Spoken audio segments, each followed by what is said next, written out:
Damos gracias al Señor que nos tiene un nuevo lugar en donde honrarle, en donde glorificarle, y que poco a poco Él va supliendo esas peticiones del corazón que cada uno de nosotros hemos elevado hacia Él, sobre todo de tener ya nuestro templo, pero recordemos que es a su tiempo, no al de nosotros.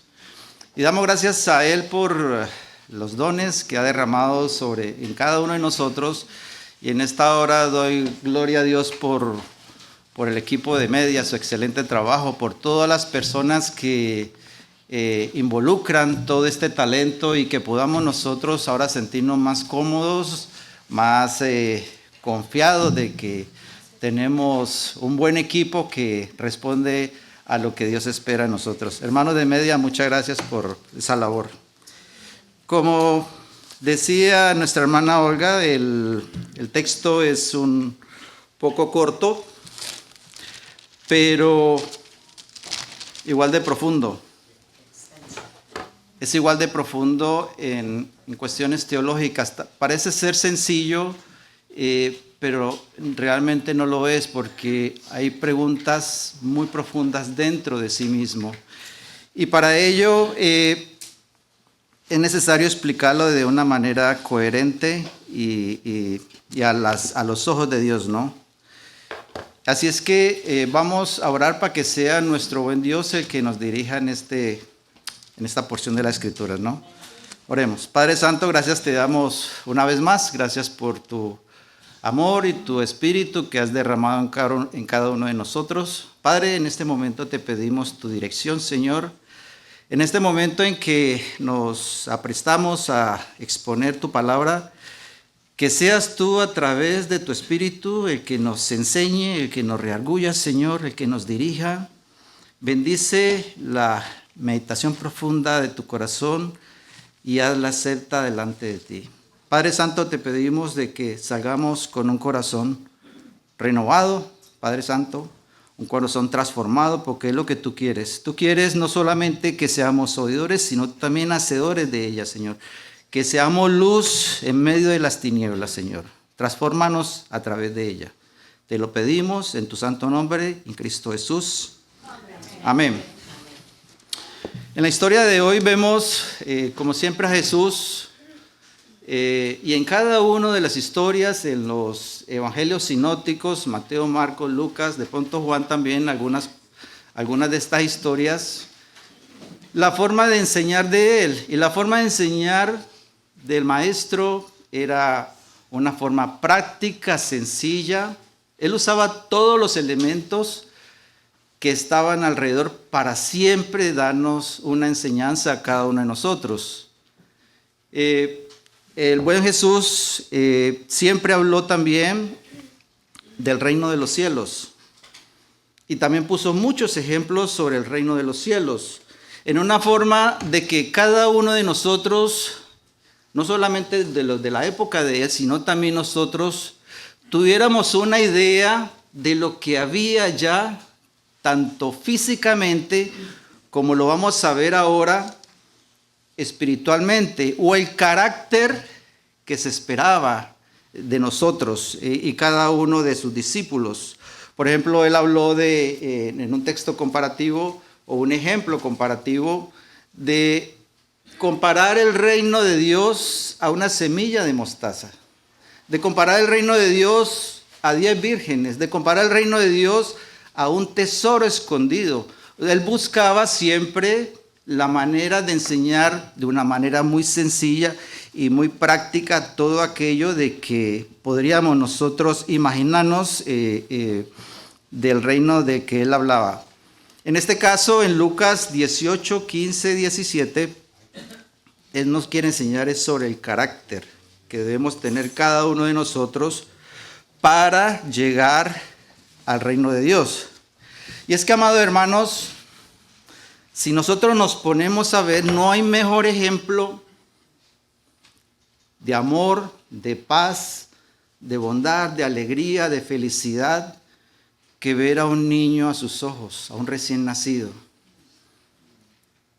Es que casi que podemos percibir los frutos del Espíritu Santo en ellos. es que casi los podemos, por un instante pónganse en ustedes pensar que los frutos del Espíritu Santo, Gálatas 5:22, paz, amor, templanza, bondad, benignidad, paciencia, todo ese reflejo lo podemos encontrar casi que anticipado cuando vemos la cara de un niño, de una criatura. Y eso nosotros, para los que Dios nos ha dado esa fortuna de ser abuelos, de ser padres, de ser tíos y tías, sabemos que es así. Sabemos que Dios pone tal ternura en el rostro y en el ser de ese niño que podemos percibir por un instante casi aquella figura, aquel Adán y Eva allá en el Edén, en su estado de inocencia. Casi que percibimos nosotros, antes de la caída lógicamente, casi que podemos percibir ese amor que Dios esperaba en Adán y Eva, pero que lógicamente ellos fracasaron. Entonces,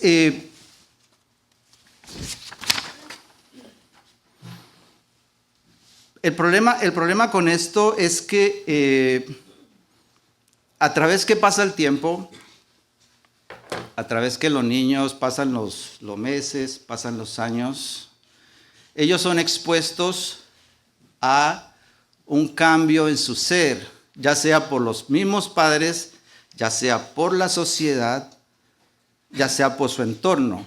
Ellos nacen en lo que llamamos en teología dispensación de la inocencia, pero su inocencia se ve afectada por su contorno, muy contrario a lo que Dios esperaba de esa criatura cuando nació, ¿no? Y son moldeados por la sociedad. Entonces les enseñamos a mentir, y no digo los padres, ojalá que no. Les enseñamos a ser desconfiados. No prestes tus cosas porque de pronto no te las devuelven. Si tienes que defenderte, defiéndete, porque así es allá afuera. El mundo está muy hostil y tienes que aprenderte a defender. Si te fueron a cobrar renta y no tenías, ve y diles que no estoy. Enseñar a mentir, etcétera, etcétera, ¿no? Ustedes me comprenden. Poco a poco, sin querer nosotros, vamos cambiando o le vamos colocando algo diferente y muy contrario a la voluntad que Dios tenía para con esa criatura. Poco a poco nosotros mismos somos culpables de moldear esa criatura. Ahora aquí en esta historia de hoy, por favor, les invito a que mantengan sus Biblias abiertas. ¿Qué es lo que está pasando? Bueno, Jesús está predicando en Perea.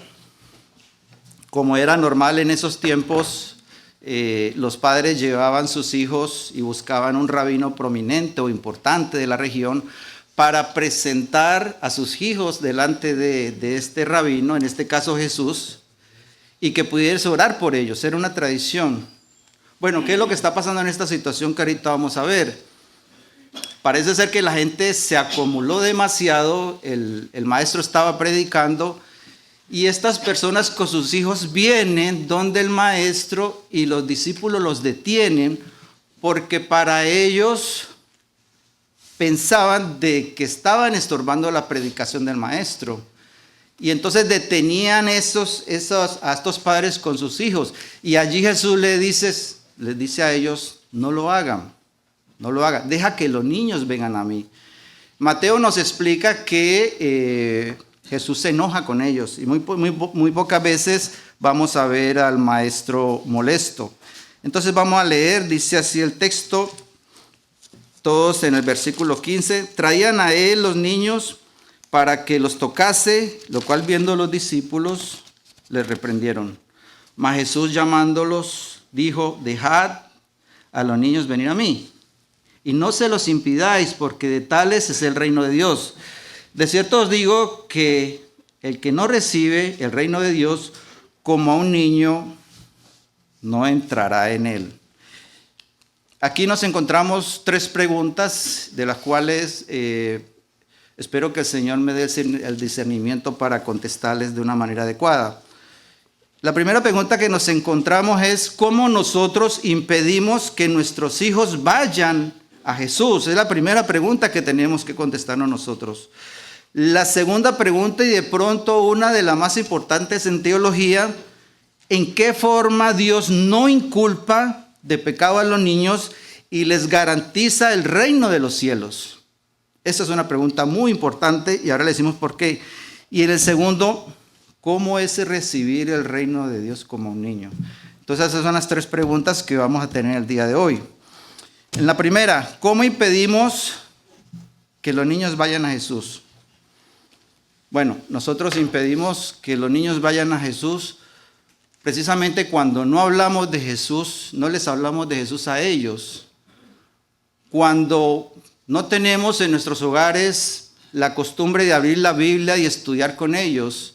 Cuando no tenemos un devocional con ellos. Cuando ni siquiera estamos en la mesa, somos capaces de darle gracias a Dios delante de ellos por la provisión que nuestros padres nos está dando. A veces somos muy apáticos en esta cuestión, ¿no? ¿Cuándo impedimos que los niños vayan a Jesús?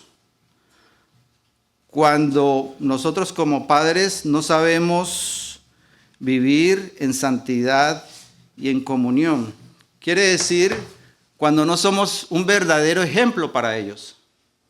Cuando nos ven diciendo malas palabras, cuando nuestro comportamiento no es el adecuado hacia ellos. Ellos están mirando y observando porque nosotros somos casi que sus héroes. En esa forma evitamos que los niños vayan a Jesús. Y luego les estamos diciendo y exigiendo cosas que nosotros no estamos dando, no les estamos dando. Alejamos de los niños de Jesús cuando tenemos vicios como el alcohol, el cigarrillo, etcétera, y que todavía andando en el cristianismo todavía están en nosotros y nuestros hijos viéndonos en esos vicios. Cuando somos gente mal hablada, cuando no nos cuidamos de un léxico adecuado delante de los niños. Hermanos, es que a veces se nos salen ciertas palabras dentro de nuestros hogares y los niños están poniendo cuidado a eso. ¿Qué carácter eso es de un padre para con sus hijos, diciendo a estas alturas de la vida, habiendo conocido a Cristo Jesús, diciendo malas palabras o malos chistes delante de sus hijos? Esa es una forma también de alejar a nuestros hijos de Jesús. Cuando no nos comportamos bien con nuestra pareja, nuestra esposa, nuestro esposo.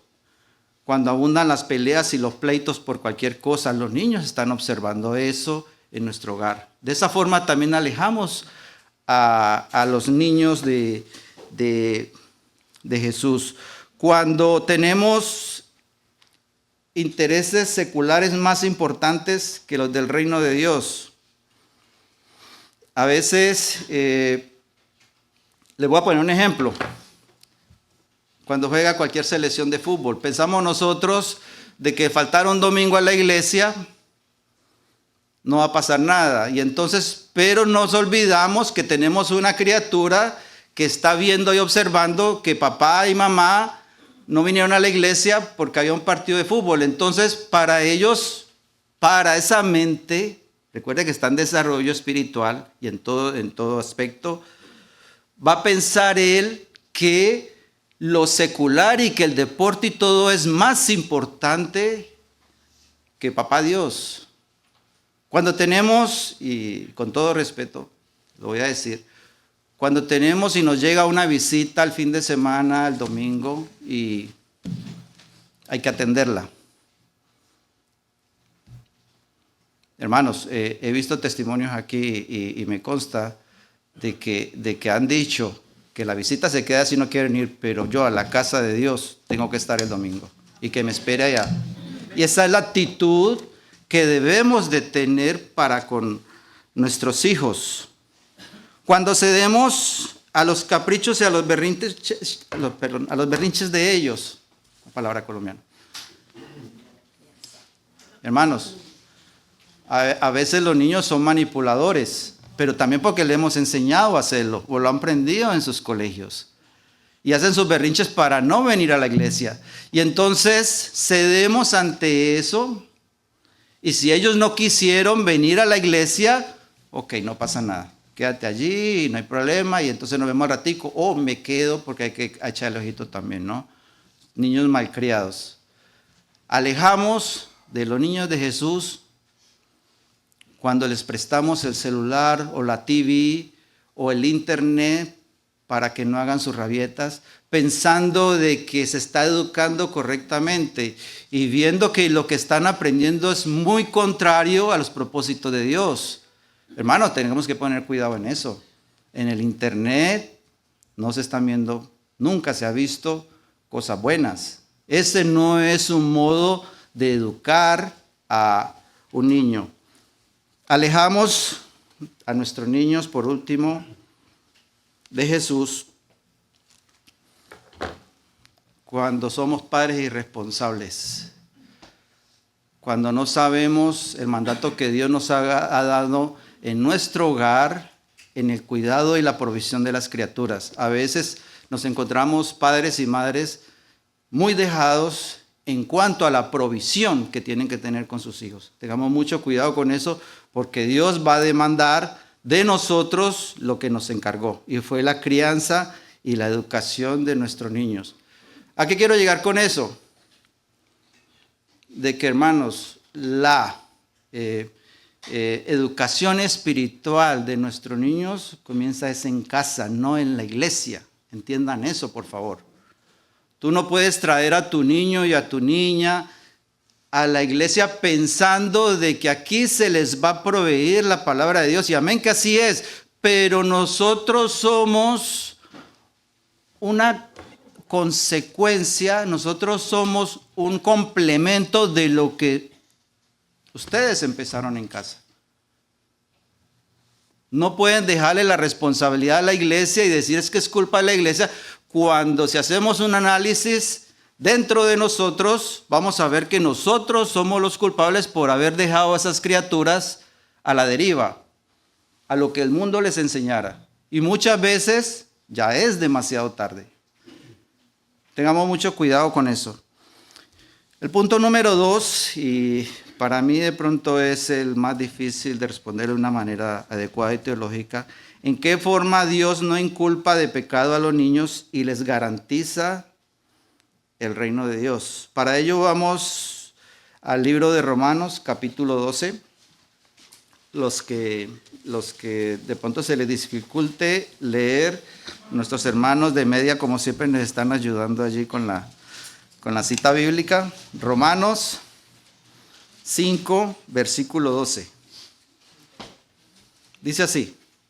Amén. Yo les doy tiempo también. Romanos 5, 12.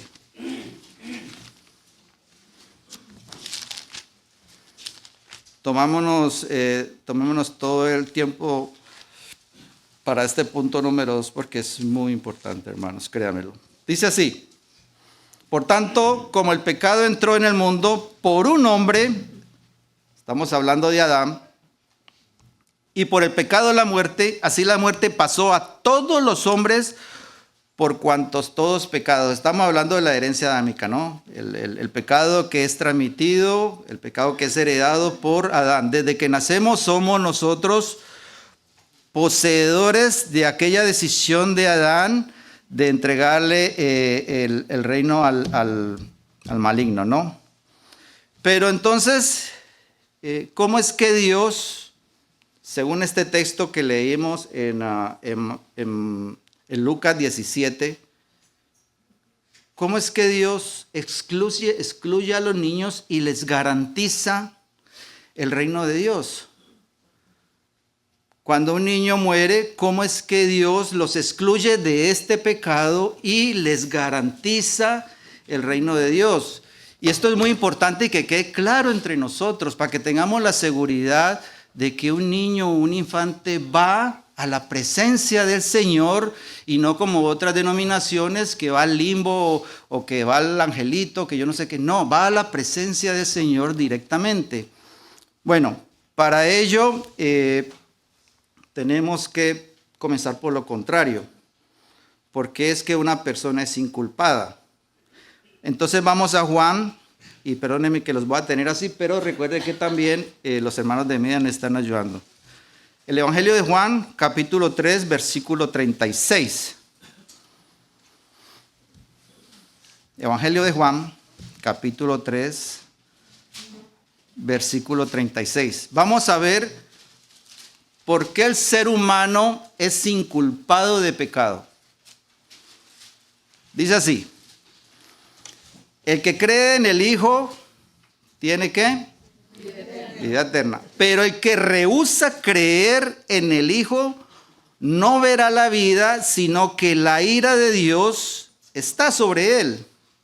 Entonces aquí hay dos palabras claves que nos comienzan a dar luz y entendimiento qué es lo que pasa, por qué los infantes y los niños pasan a la presencia del Señor.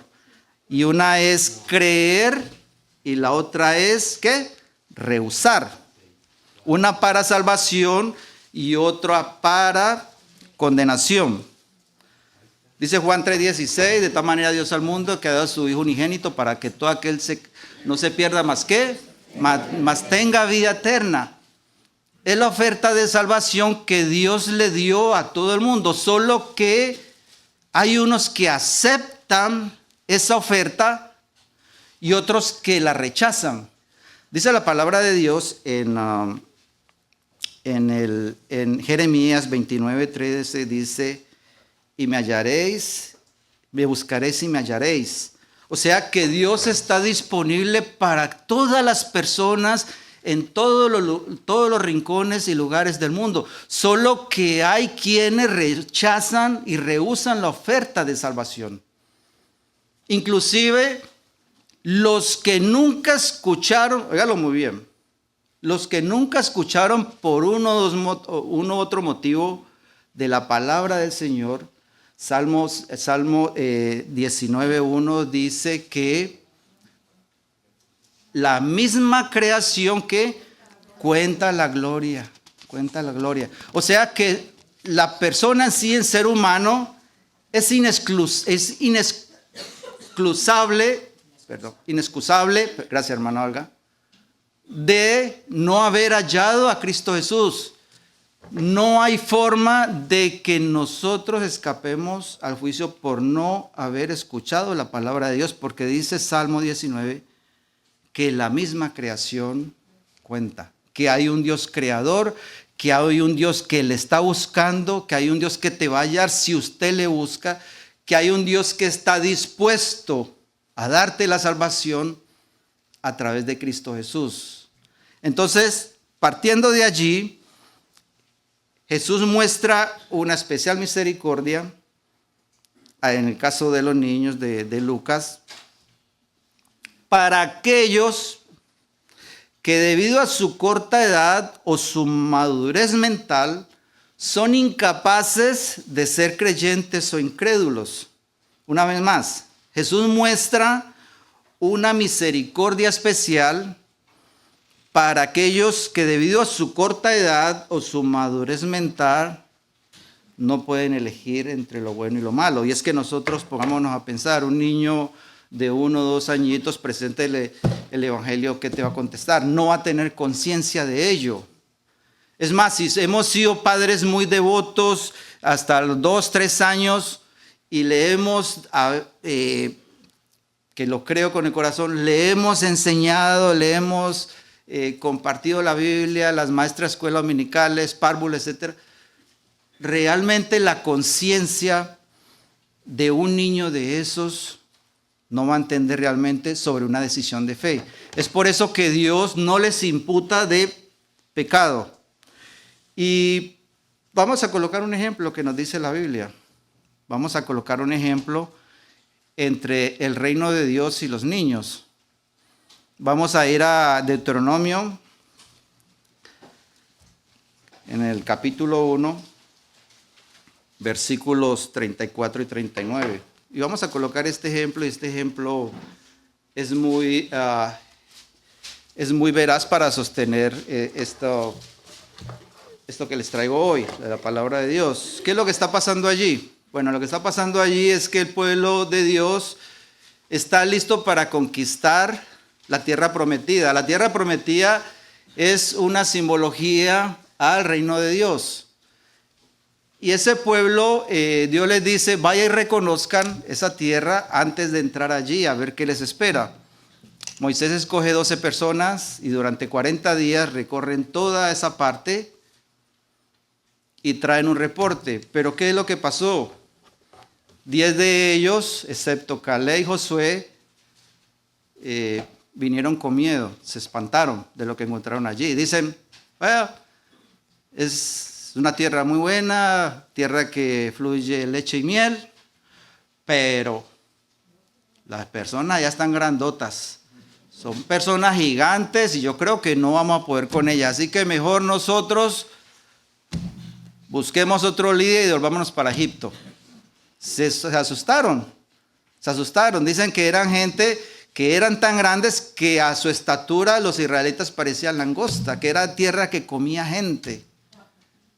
Y bueno, vamos a ver qué fue lo que Dios dijo, porque ellos se rebelaron en contra de Moisés. Dice la lectura así: y oyó Jehová la voz de vuestras palabras, y se enojó, óigalo bien, y juró diciendo, no verá hombre alguno de esta mala generación, óigalo muy bien, hombre alguno de esta mala generación, la buena tierra que juré que había de dar a vuestros padres, excepto Caleb, hijo de Jefoné, él verá, y a él le daré la tierra que pisó y a sus hijos, porque ha seguido fielmente a Jehová.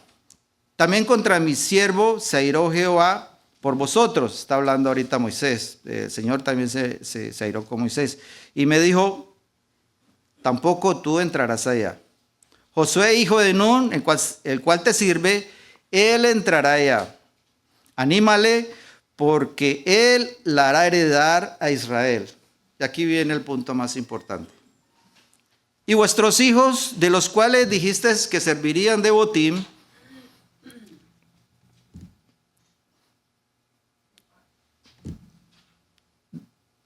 y vuestros hijos que no saben hoy lo bueno ni lo malo, ellos entrarán allá y a ellos la daré y ellos la heredarán. Una vez más, y vuestros hijos que no saben hoy lo bueno ni lo malo, una vez más, ellos entrarán allá.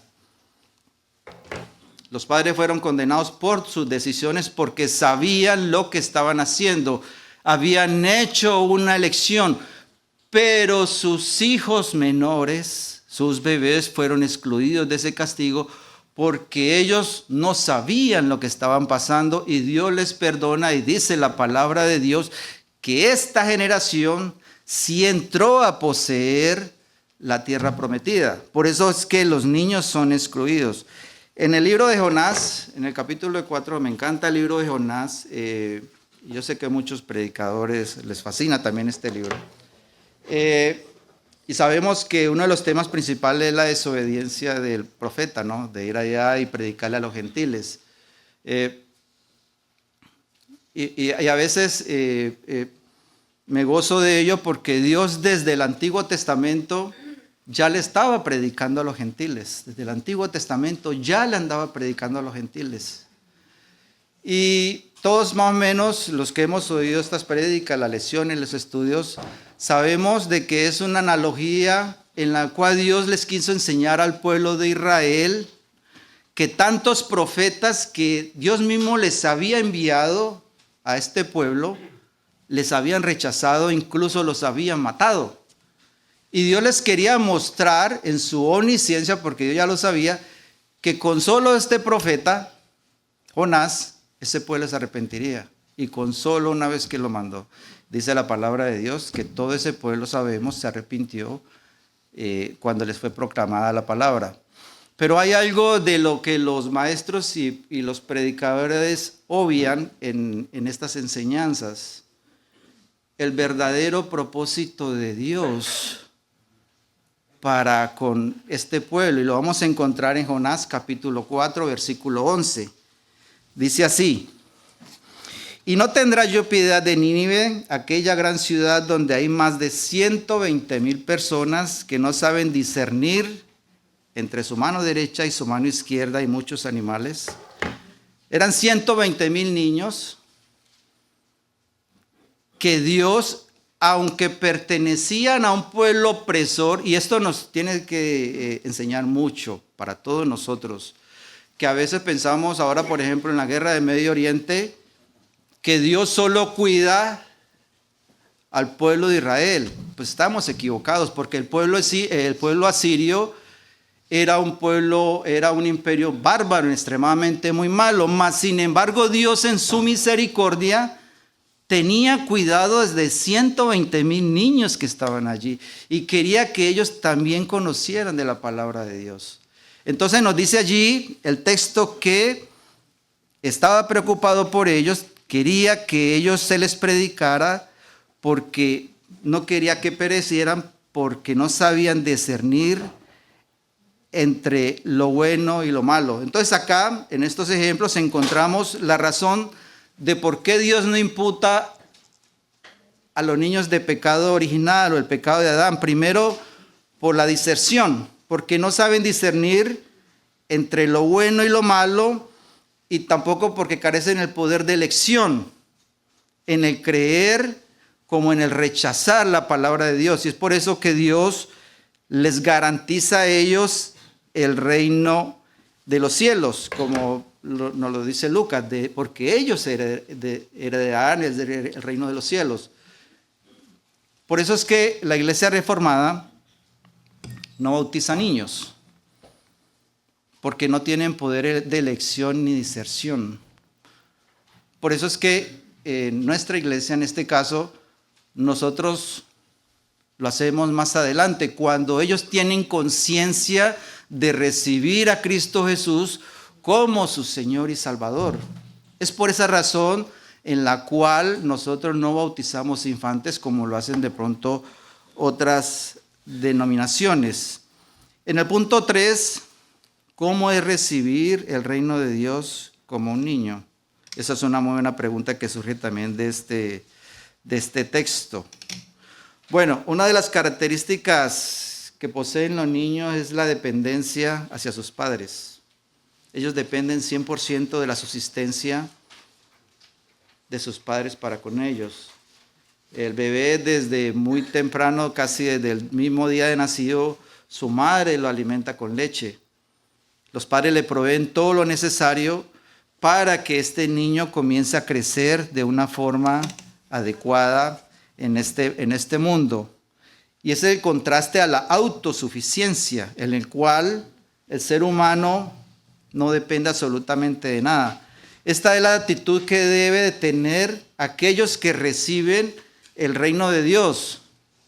La dependencia de nuestro Padre Celestial. Pensar que no es por obras que nosotros llegamos al reino de los cielos. Pensar que no son por nuestras actitudes que podamos agradar a Dios. Es porque Dios ya derramó su gracia en nosotros. Porque Dios nos perdonó. Porque Dios fue misericordioso con nosotros. Uno no puede recibir el reino de los cielos si está lleno de orgullo o justicia propia en la mente y en el corazón. El niño recibe todo lo que los padres le dan, asimismo nosotros debemos recibir el regalo de la gracia. Así como para un niño los padres son los primeros, también para nosotros el reino de Dios debe ser lo primero. A veces nosotros colocamos lo secular antes que el reino de Dios. Debe ser al contrario, el reino de Dios debe estar por encima de nuestras prioridades. Como lo decíamos ahorita en los ejemplos de los niños, cuando colocamos prioridades y no les enseñamos a ellos la lección que debemos de darle. Nuestra agenda debe estar por debajo de la palabra, debe de estar por debajo de lo que Dios quiere para con nosotros. Por otro lado, la inocencia de los niños los hace capaces de demostrar todo tipo de compasión, de amor y perdón. Cosa que nosotros poco a poco vamos perdiendo. A nosotros nos cuesta perdonar. A nosotros nos cuesta olvidar. Un niño no. Un niño, si ustedes los ven jugando con 2, 3 amiguitos y se pelean en los 5 segundos, ya eso fue historia para ellos, porque ellos no saben dentro del corazón lo que es el rencor. No saben lo que es el odio. Desafortunadamente nosotros les enseñamos con esas sanciones qué es el odio, qué es el rencor, qué es la desconfianza. A medida que pasamos en nuestra vida, nos volvemos duros. Bueno, la palabra de Dios dice que si no nos hacemos como niños, si no comenzamos a actuar como niños en el sentido de que seamos prontos para perdonar, que no seamos personas rencorosas, que no seamos personas que guardan mal pensamiento para con los demás, dice la palabra de Dios, que no entrará al reino de los cielos, dice textualmente aquí. En conclusión, Juan el Bautista, allá en Mateo 3:20, predicaba que el reino de los cielos se había ¿qué? Arrepentidos, porque el reino de los cielos ¿qué? Se había cerca, estaba cerca el reino de los cielos. Luego encontramos en Lucas 17:21, Jesús hablando con los fariseos, dice, el reino de los cielos está entre vosotros. Y era Jesús mismo que estaba allí, ¿cierto? Hoy en día, en el haber aceptado a Cristo Jesús como nuestro Señor y Salvador, Efesios 1, versículo 13, capítulo 1, versículo 13, dice que el reino de Dios está dentro de nosotros a través del Espíritu Santo. El reino de Dios está en nosotros a través del Espíritu Santo. Hermanos, no hay excusa para que nosotros nos comportemos de una forma diferente. Y voy a dejar a ustedes 3 preguntas para que ustedes la analicen en su vida espiritual. ¿Cuál es la evidencia del reino de Dios en tu vida? ¿Cuál es la evidencia? ¿Se manifiesta realmente el reino de Dios en la vida que tú llevas? ¿Caminas como un hijo de luz, una hija de luz? No es lo María, ¿no? Como un hijo de luz. ¿Caminas verdaderamente como un hijo de luz? Estoy hablando de testimonio, ¿no? ¿Eres luz para otras personas? Esas son las 3 preguntas que quiero dejarles en el día de hoy. Es muy importante, queridos hermanos, porque si hemos conocido al Señor y el reino de Dios, cuando le conocimos, llegó a habitar en medio de nosotros a través de su Santo Espíritu, debemos ser personas diferentes. Debemos sabernos comportar de la manera que Dios dice que nos comportemos. Debemos explayar todo aquello que dice Gálatas 5:22 sobre los frutos del Espíritu, pero también solo con mirar la mirada de un niño nos damos cuenta lo que Dios quiere de nosotros. Oremos. Padre Santo, gracias te damos esta mañana por la palabra ministrada, Señor. Gracias, Señor, porque ella nos enseña, ella nos corrige, ella nos redarguye, Señor, como está escrito en la Biblia, Señor. Permite, Señor, que también ella nos transforme, Señor. Padre Santo, que el reino de los cielos que provisionalmente tú has puesto en nuestros corazones, pero que sabemos que cuando estemos contigo lo vamos a disfrutar de una manera plena, Señor. Seamos portadores de ella de la manera que tú quieres, Señor. Que podamos nosotros llevar ese reino de los cielos de la forma que tú deseas, Señor. De una forma amorosa, Señor. De una forma en que podamos, a través de nuestro testimonio, Padre Santo, poder alcanzar a otros, Señor. Permítenos, Padre Santo, que sigamos mejorando en tus caminos, Señor. El camino sabemos que no es fácil, pero con tu Santo Espíritu, Señor, sabemos que lo vamos a lograr, Señor. Bendice a cada uno de mis hermanos aquí presentes, Padre Santo, a los diferentes comités que han prohibido, Señor, esta transmisión, Padre Santo, a las visitas, que tú les bendigas, que tú les guardes, que tú los mantengas, Señor, en la palma de su mano, Señor, que sepan ellos, Padre Santo, que siempre hay un Dios que les está cuidando y les está guardando, Señor. Bendice una vez más, Señor, a aquellas personas que han perdido familias, Señor, que en este momento tienen duelos, Señor. Que sepan ellas, Padre Santo, de que pueden encontrar refugio, Señor, en ti, Señor. Gracias, Padre Santo y bueno. En Cristo oramos. En Jesús. Amén.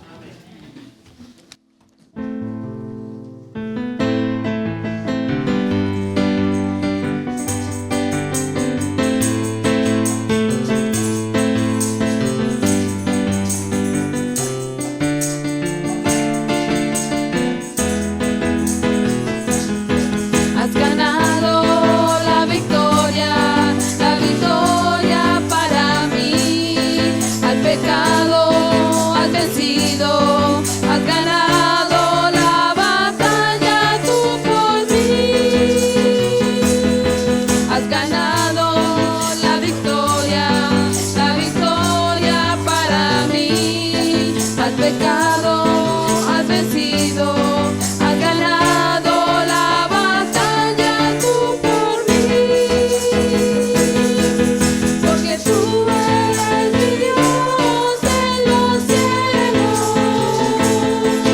Porque tú eres mi Dios en la tierra.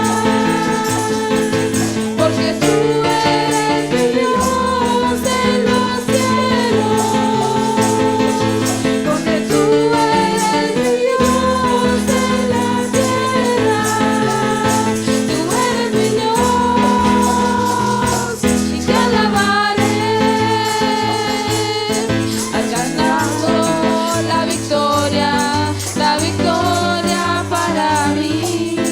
Al pecado has vencido, has ganado la batalla tú por mí. Has ganado la victoria para mí. Al pecado has vencido, has ganado la batalla tú por mí. Porque tú eres mi Dios en los cielos. Porque tú eres mi Dios en la tierra. Porque tú eres mi Dios en los cielos. Porque tú eres mi Dios en la tierra. Tú eres mi Dios y te alabaré. Tú eres mi Dios y te alabaré. Y que ahora la bendición del Padre, la gracia de nuestro Señor Jesucristo y la comunión del Espíritu Santo sea ahora y siempre con todos nosotros. Amén, amén y amén.